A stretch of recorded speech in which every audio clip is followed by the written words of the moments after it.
popping? So, today's topic is obsession.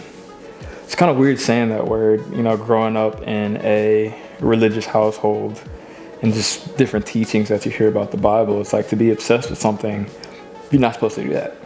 You're not supposed to have a level of obsession because obsession is a sin in a sense, But as I get older, I'm learning that there's like different meanings of the word, if that makes sense. So I just wanted to give a little disclaimer that, saying the word obsession out loud does feel a little awkward, but there's a very real, spot that it holds in my life currently. I was listening to George Heaton. I follow him on pretty much every platform. I like what the guy's doing. But basically, he said it multiple times before, but most recently he said that you've got to be obsessed with what you're trying to achieve. There's even an old, Eric Thomas quote that says you have to live the dream, you have to eat the dream, you have to sleep the dream, you've got to be the dream. And I think that is a form of obsession. It's like oftentimes we talk about these things that we want to do. We want to run sub 3, run sub hour and a half, run sub 20-minute 5K. We want to, own a 6-figure, 7-figure, multi-million-dollar brand, real estate agency, this, that. We want to own our own company. We want to make our own schedule. We want to travel the world, go to Italy, Bali, Greece, But it's like, what work are you putting in to get there? How obsessed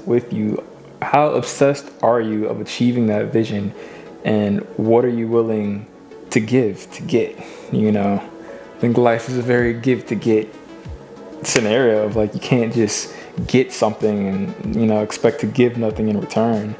And again, just going back to the word obsession, it's like you have to eat, sleep, live, and breathe it literally.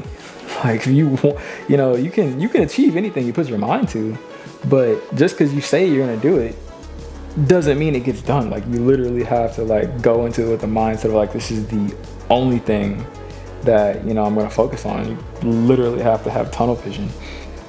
So the word obsession has been replaying over and over and over and over again in my head as of late, and it's I thought I was obsessed before, and I'm seeing, again, George Heaton's worth ethic, and I'm clearly not obsessed enough, and that's got to change.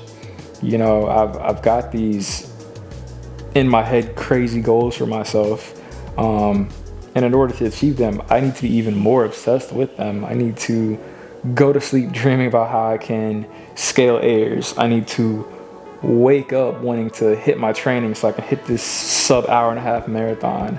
I need to work on my time management and my organization so I can maximize the time in my day so I can do more of all of these things.